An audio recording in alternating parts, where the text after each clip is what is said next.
En realidad, una función es un caso muy particular de aplicación. ¿Qué diferencia hay entre una aplicación y una función? Pues que una aplicación es mucho más general que una función. Una función solamente se le puede llamar, una aplicación se la puede llamar función si el cuerpo, o sea, si el conjunto imagen de esa aplicación es un cuerpo, ¿vale? Por ejemplo, el cuerpo de los reales, que estáis acostumbrados a ver, por eso lo llamáis función de una variable real, porque va a valores en R, ¿vale? Esto se volverá a decir en el vídeo, pero haciendo así una pequeña introducción, pues os lo digo así.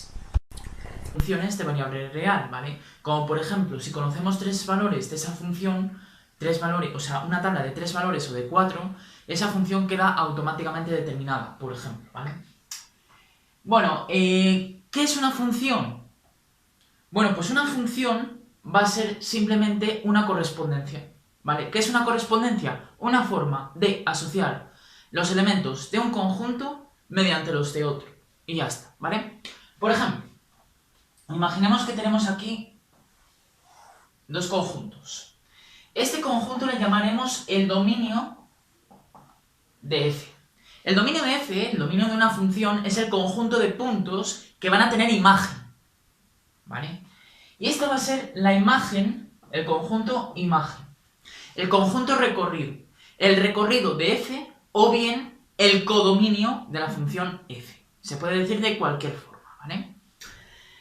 Bueno, la idea intuitiva de la definición de función de una variable real, ¿vale? Que se suele denotar como f de x. Bueno, la idea intuitiva es que tenemos dos conjuntos, uno que vamos a llamar el dominio de f y otro que vamos a llamar el conjunto imagen de esa función, ¿vale? Imaginemos que tenemos aquí 4 puntos, ¿vale? Y aquí tenemos otros 4 puntos, vamos a suponer, ¿no? Entonces lo que tenemos es esta para acá, esta para acá, esta para acá y esta para acá, ¿no? Imaginemos que estos son los puntos 1, 2, 3, 4 del dominio de f. Y aquí tenemos el 1, el 4, el 9 y el 16. Entonces ya sabéis cuál es la función de la que estamos hablando. El cuadrado de 1 es 1, el cuadrado de 2 es 4, el cuadrado de 3 es 3 por 3, 9, el cuadrado de 4 es 16. Conocemos 4 valores. ¿Hace falta conocer alguno más? Pues no, porque la función es justamente f de x igual a x cuadrado, ¿vale? O sea, la idea intuitiva se explica fácilmente con un ejemplo de lo que viene a ser una función de una variable real, ¿vale? Pero ya se complica un poco la cosa si hablamos de funciones de este estilo.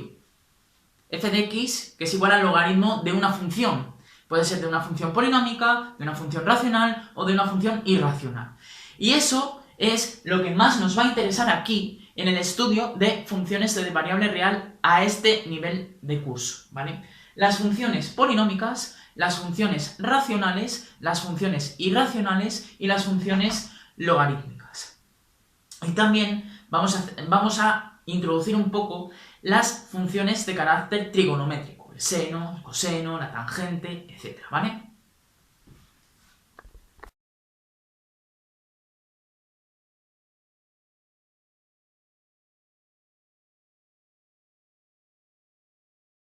Vamos a explicar lo que viene a ser el dominio de una función. El dominio de una función, a partir de la idea intuitiva de la definición de función, ya lo hemos visto. El dominio de una función es aquel conjunto de puntos que van a tener imagen, ¿vale? Vamos a ver ejemplos de funciones más habituales. Las funciones polinómicas, las funciones racionales, las funciones irracionales y las funciones logarítmicas. Es decir, vamos a ver qué conjunto de puntos va a estar definida la función f de x, ¿vale? Bueno, lo primero es que f de x sea un polinomio, p de x, de grado el que sea, ¿vale? Eso sí, voy a pedir que el grado de p de x, para que p de x sea un polinomio, sea finito, ¿vale? Donde n es un número natural, sea finito, ¿vale? N, 27.000, 800.000 millones, etc. Bueno, ya sabemos todo el mundo que el dominio de f, una función polinómica, es continua en todo R. así que cualquier valor puede tener imagen. De hecho, tiene imagen. Entonces, el dominio de f va a ser todo R. ¿Vale? Luego veremos, porque eso será otro cantar, luego veremos cuál será el recorrido o el conjunto imagen de esa función, que va a coincidir que va a ser el mismo. Va a ser todo R. Pero aquí vamos a tener que hacer una salvedad. Será todo R la imagen de f si n es impar. Porque si n es par, nosotros sabemos que si n es par, todo número elevado a un exponente par, el resultado nos da positivo. ¿Vale? Entonces, ya la imagen de esa función solamente va a ser los positivos, ¿vale? Veremos de todas formas un ejemplo, varios ejemplos, donde pongamos esto de manifiesto, ¿vale?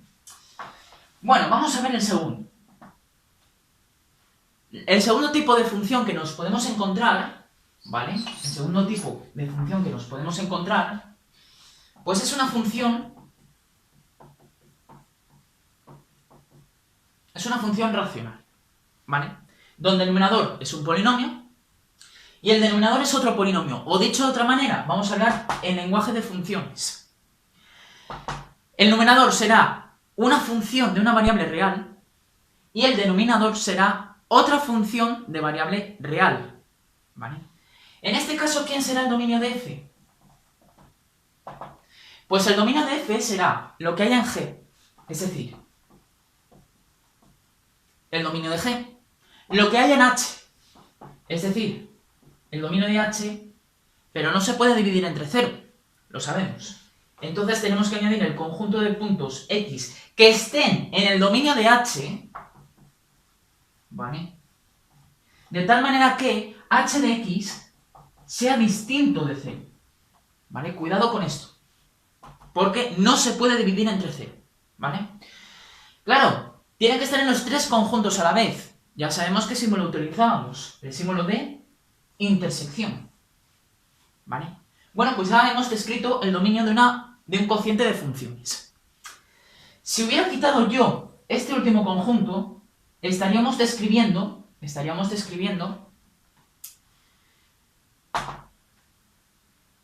los dominios de suma de dos funciones, ¿vale?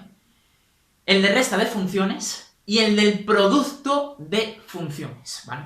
Pero el cociente está obligado a llevar este otro conjunto, ¿vale?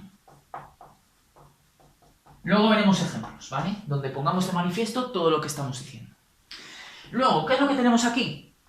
Bueno, lo que tenemos aquí ahora va a ser funciones irracionales. De la forma f de x igual a la raíz cuadrada de g de x. Bueno, ¿qué tenemos que pedir a estas funciones? Es decir, lo que tenemos aquí es una función de variable real tal que el radicando de esa función es otra función de variable real.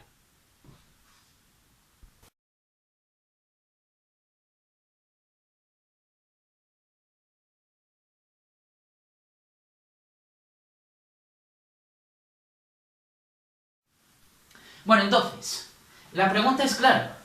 ¿Quién será el dominio de f? Bueno, pues el dominio de f, y se pone así, el conjunto. Es un conjunto definido por extensión. Perdón, por extensión no, por comprensión. Es decir, reunir los elementos de un conjunto, ¿vale? Que van a cumplir una cierta propiedad. La propiedad la vamos a escribir ahora, y el conjunto también, al que pertenecen también. Entonces, ¿cómo lo escribiremos? Lo escribiremos como el conjunto de los x pertenecientes al dominio de G, de tal manera que g de x sea mayor o igual que 0, obviamente. Estamos hablando de funciones de variable real. Las raíces cuadradas y de índice par, esto se extiende a cualquier raíz de índice par, ¿vale? Ya sabemos que toda raíz de índice par está definida si solamente si el radicando es positivo. Esto es un radicando. G de x es un radicando. Es una función, ¿vale? Pero es que la propiedad que cumplen las funciones es que van a tener valores en R. Y se escriben, se suele denotar así. Funciones definidas con dominio en R y con el conjunto imagen en R. Los conjuntos anteriores, el dominio de F y la imagen de F, también se suelen denotar de esta manera si el dominio y la imagen de esa función es el conjunto de los números reales. Como estamos trabajando con funciones de variable real, pues las funciones que más manejaremos serán funciones de este estilo, ¿vale? Esto quiere decir que es una función a valores reales, es decir, la imagen de un número real va a ser otro número real. Luego se puede comparar, ¿vale? El 0 es un número real. G de x, por esta estructura, va a ser un número real, ¿no? A cada número real x le asociamos g de x. Y este g de x va a estar en el conjunto imagen. Es decir, va a ser un número real. ¿Visto? Bueno, ¿qué más vamos a tener aquí? Entonces, estos dos números se pueden comparar. Y como se pueden comparar, podemos decir que el radicando, como toda raíz de índice par, tiene que ser mayor o igual que 0. ¿Vale? ¿Qué pasaría ahora si el índice es impar? Pues que podemos hablar de raíces cúbicas, quínticas, sépticas, etcétera, etcétera, etcétera. Ya sabemos que para ese tipo de raíces también tenemos definida la raíz de un número negativo. ¿Por qué? Porque si a un número negativo le elevamos a un exponente impar, eso nos sigue dando negativo. La raíz cúbica de menos 1 es menos 1, porque menos 1 por menos 1 es 1, por menos 1 es menos 1. Entonces el dominio es todo R. Pero solo en el caso de que el índice de la raíz sea impar. 3, 5, 7, 9, etc. ¿Vale? Bueno, repito que esto lo vamos a ver con ejemplos luego, ¿vale? Primero os voy a soltar aquí todo el rollo y luego lo vamos a ver con ejemplos. Bueno, el cuarto y último ejemplo... Bueno, el cuarto y último ejemplo no, porque nos quedan las funciones trigonométricas, ¿vale? El cuarto ejemplo será las funciones logarítmicas. De la forma f de x igual al logaritmo de una función de variable real, en principio, ¿vale? Luego podría ser a lo mejor logaritmo de x, donde g de x es la función identidad, g de x igual a x, ¿vale? ¿Qué va a pasar con este tipo de funciones? De nuevo, tenemos que g es una función a valores reales, es decir, la imagen por g del número real x va a ser un número real. Luego también tiene sentido comparar g de x con algún otro número. La pregunta es, ¿quién es el dominio de f? Pues el dominio de f va a ser el conjunto de los x en el dominio de g, de tal manera que se cumpla que el logaritmo de un número negativo no existe, porque si elevamos un número al número que queremos calcular, o sea, al número desconocido, en ningún momento nos va a dar algo negativo. Estemos elevando a exponentes negativos, estemos elevando a exponentes fraccionarios, irracionales, etcétera, etcétera, etcétera. Luego esto tiene que cumplir que g de x, en principio tiene que ser mayor o igual que 0.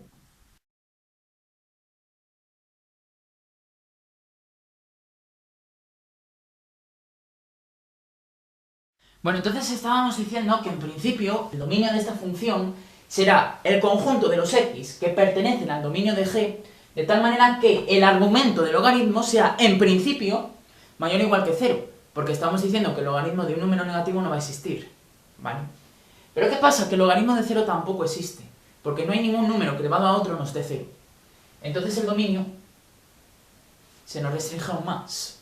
No puede ser tampoco el 0.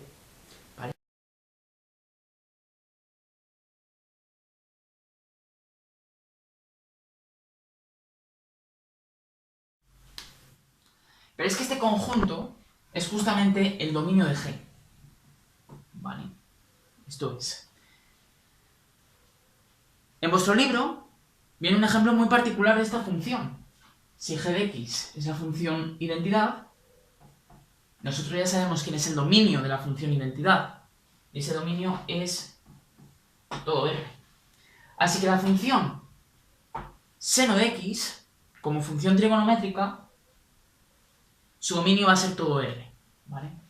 Bueno, donde pongo seno puedo poner coseno, porque los dominios son exactamente los mismos, ¿vale? El conjunto imagen, como veremos también, será el intervalo cerrado menos 1, 1, ¿vale? Eso lo veremos más adelante. Tanto para el seno de x como para el coseno de x, ¿vale? Bueno, entonces ya hemos visto dos ejemplos de funciones trigonométricas, que es el seno de g de x. Claro, el coseno de g de x, pues, donde pongo r, pues pongo también el dominio de la función g de x, ¿vale? Y bueno, todavía no podemos comprobar esto, ¿vale? Porque no hemos visto las ecuaciones trigonométricas, ¿vale? Pero, ¿qué pasaría si tenemos funciones de este estilo? O sea, ¿qué sería el dominio de g de x?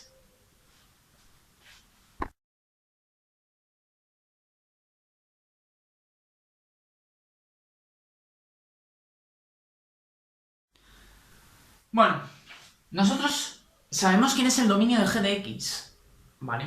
Pero lo único que podemos saber es que la tangente de g de x se escribe como el seno de g de x partido por el coseno de g de x. Porque ya sabemos que la tangente de un ángulo es el seno de ese ángulo partido por el coseno de ese ángulo. Y eso es por definición de la tangente, ¿vale? ¿Pero esto qué es? Esto es una función racional, donde el numerador y el denominador son funciones de variable real, que a su vez el ángulo del seno y del coseno es otra función de variable real, aquí, ¿vale? Nosotros sabemos quién es el dominio de esta función, ¿vale? El dominio de f, pues es lo que haya en g, lo que haya. Vamos a llamarlo a esta y de x y a esta j de x, ¿vale? Y luego tenemos lo que haya en y, es decir, en esta función, junto con lo que haya en j. Pero también tenemos que descartar aquellos x que estén en el dominio de j, de tal manera que j de x sea 0, sea distinto de 0. O sea, hay que descartar aquellas soluciones que nos dé que el denominador es 0. Pero diabólicamente podemos saber quién es el dominio de esta función en cuanto veamos las ecuaciones trigonométricas. Bueno, esta función también se puede poner como el seno de x partido por el coseno de x y vuelve a ser una función racional. Luego el dominio de esta función será el dominio del seno de x, que es r, el dominio del coseno de x, que vuelve a ser r, pero ahora tenemos es decir, r con r, pues va a ser r, porque si un x está en r y otro x está en r, pues x está en r, obviamente. Pero tenemos que quitarle todos aquellos x que estén en el dominio de g, es decir, en r, de tal manera que el coseno de x sea 0. Y esto es una ecuación trigonométrica que podemos saber. La pregunta es, ¿qué ángulo nos da como coseno 0? Bueno, pues veremos en las razones trigonométricas si tenemos la circunferencia goniométrica. Voy a borrar el título ya. Si tenemos aquí la circunferencia goniométrica, ¿vale? Dibujamos el triángulo goniométrico, ¿vale? De radio 1, ya sabemos, ¿no? Y el coseno va a ser, si ponemos el ángulo alfa, el coseno de alfa va a ser la base de ese triángulo, ¿vale? Y el seno de alfa va a ser la altura de ese triángulo, es decir, este segmento. La pregunta es, ¿en qué ángulos el coseno vale 0? Pues en este, pero es que también vale en este. Ah, amigos, pero es que también en este. Y en este, y en todos, lo que llamaremos, en todos sus giros. Es decir, este conjunto no será ni más ni menos que el conjunto de giros. Primera solución será 2πk, porque será 0 más todos los giros. Un giro es 360 grados. O si queremos pasarlo a radianes, serán 2π radianes, ¿vale? Entonces tendremos 2πk como primera solución. Pero es que la otra será también pi más 2πk. Pero vamos a ver una cosa. Esto también se verá en las ecuaciones trigonométricas. El ángulo 0 y el ángulo pi se llevan entre ellos medio giro. Es decir, pi radianes. Entonces, cuando dos soluciones para una misma ecuación trigonométrica se lleven una diferencia de pi radianes, si restamos estas dos soluciones, nos dará pi radianes. Bueno, pues esta solución se suele acotar, se suele abreviar y decir que son los giros πk, de la forma πk, donde k está en los enteros. ¿Vale? Y además el coseno, lo he dicho mal, el coseno no es 0 ahí, el coseno es en estos giros. Es decir, en pi medios y en 3 pi medios. Pero es que también nos vuelve a pasar lo mismo. 3 pi medios menos pi medios son 2 pi medios, y eso es pi. O sea, la diferencia también vuelve a ser un múltiplo de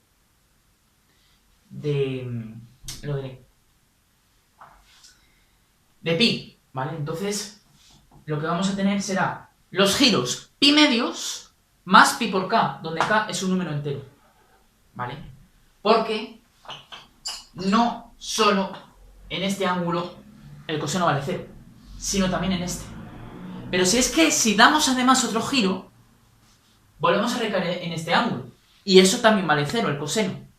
Si volvemos aquí, otra vez 0. Aquí, aquí, aquí. Y en el otro sentido también. Aquí, ahora los ángulos se toman negativos. K se toma negativo. Ya sabemos. Si recorremos la circunferencia en sentido horario, estamos restando ángulos. Estamos tomando ángulos negativos. Y si nos movemos en sentido antihorario en la circunferencia goniométrica, lo que estamos haciendo es añadir ángulos, es decir, tomando ángulos positivos, ¿vale? Bueno, moraleja. Esto se verá en el tema de ecuaciones trigonométricas. Y de hecho, estos son las soluciones de una ecuación trigonométrica, ¿vale? Pero para ver eso, tenemos que ver antes la reducción de un ángulo al primer giro, ¿vale? Reducir un ángulo al primer giro es quitar los múltiplos de pi o los múltiplos de 2pi, según proceda, ¿vale? Por ejemplo, nosotros sabemos cuál es la razón trigonométrica del seno de 90 grados. Es 1. Pero si ya nos mandan calcular la razón trigonométrica del seno de 1130, pues hombre, yo creo que nadie, o algún superdotado, lo sabe. ¿Qué es lo que se va a hacer? Lo que se va a hacer será reducir el ángulo 1130 al primer giro. ¿Qué quiere decir esto? Es calcular otro ángulo que se encuentre, o sea, que sea equivalente a 1130, que se encuentre en el primer giro. Lo que estamos diciendo es que, imaginemos que para tener el ángulo 1130, hemos tenido que dar 30 giros a la circunferencia. 1, 2, 3, 4, 5, así hasta 30. Pero si estamos diciendo que en un giro las razones trigonométricas son exactamente las mismas que en el segundo, que en el tercero, que en giros sucesivos, pues entonces lo único que tendremos que hacer será reducir el ángulo a un giro adecuado. Si sabemos la razón trigonométrica del ángulo 720, el seno de 720, que es girar dos veces el ángulo 360, pues ya está, ¿vale? Eso también se tiene así. Moraleja, las razones trigonométricas de todos los giros son iguales. Por lo tanto, van a existir ángulos equivalentes a otros dados simplemente porque las razones trigonométricas van a ser, exactamente las mismas, ¿vale? Y esto van a englobar dos conceptos que vamos a explicar más adelante, que va a ser la reducción de un ángulo al primer giro, es decir, reducir un ángulo a otro que sea mucho más sencillo de calcular sus razones trigonométricas, y reducción de un ángulo al primer cuadrante, que es reducción de un ángulo al primer giro, pero además calcular la razón trigonométrica de ese ángulo. es decir, del original, y como consecuencia del ángulo original tenemos que calcular la razón trigonométrica del ángulo en el primer giro. Es decir, el ángulo del primer giro quiere decir que está entre 0 y 2 pi radianes, o si se prefiere en sexagesimal, en grado sexagesimal, pues entre 0 y 360 grados. Ojo, un ángulo que mida 360 grados, un ángulo completo, se considera ya en el segundo giro. Entonces hay que reducirlo a 0 grados. Pero es muy fácil calcular las razones trigonométricas del ángulo 2 pi radianes, ¿vale? Entonces no haría ni falta reducirlo al primer giro. Pero que sepáis que el ángulo 360 grados ya se considera un ángulo en segundo giro, ¿vale? Bueno, entonces lo que tenemos aquí es lo siguiente. Ahora, lo que tenemos es ahora esto.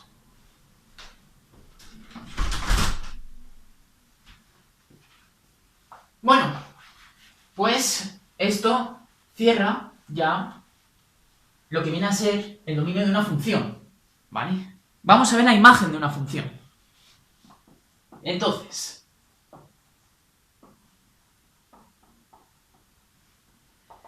si hemos dicho que el dominio de una función son aquellos valores del conjunto de la izquierda, en este caso, que van a tener imagen, es decir, cuando ponía g, que es una función de r en r, ¿vale? Estos entes se les suelen llamar aplicaciones, pero para nosotros van a ser siempre funciones. ¿Y por qué? Porque el conjunto imagen va a ser un cuerpo. Ya sabemos que R tiene estructura de cuerpo, porque la operación suma y la operación producto cumplen las propiedades que os he explicado en vídeos anteriores. La conmutatividad, asociatividad, ¿vale? Entonces, vamos a explicar lo que es la imagen de una función. Bueno, la imagen de una parábola es coger todos los x mayores que 0. f de x igual a x cuadrado, pues es coger todos los x mayores que 0. Perdón, todos los y mayores que 0. ¿Y esto cómo se ve?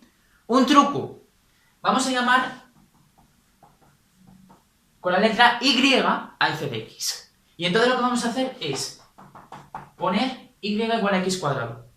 Estoy diciendo, y esto es una pista muy importante, estoy diciendo que la imagen también se puede llamar codominio de una función. Es decir, tendremos que calcular aquí otro dominio, ¿no? ¿Y qué dominio tendremos que calcular aquí? Pues ahora una función de una única variable real, pero ahora en vez de estar la variable en x, está en y. ¿Y entonces esto quién será? La función x igual a la raíz de y. Y ahora es cuando se presentan problemas. ¿Y con qué raíz nos quedamos? ¿Con la positiva o con la negativa? Bueno, si nos quedáramos con las dos, tendríamos algo de este estilo. Y yo ya solo empiezo a reprochar cosas. Aquí. ¿Qué pasa? Que si por ejemplo fijamos el 3 va a tener no solamente una imagen, sino dos. Eso viola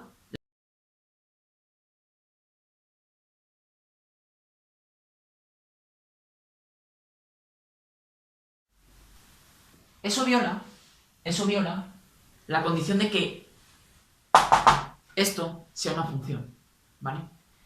¿Pero qué va a pasar? Que nos quedemos con esta rama, es decir, con la solución positiva, o nos quedemos con esta otra rama, el dominio va a ser exactamente el mismo. El dominio. Esta función la vamos a renombrar y la vamos a poner como h de i, ¿vale? h de i va a ser raíz de i. ¿Y cuál va a ser el dominio de h? Pues es una función irracional. Nos quedamos con la positiva.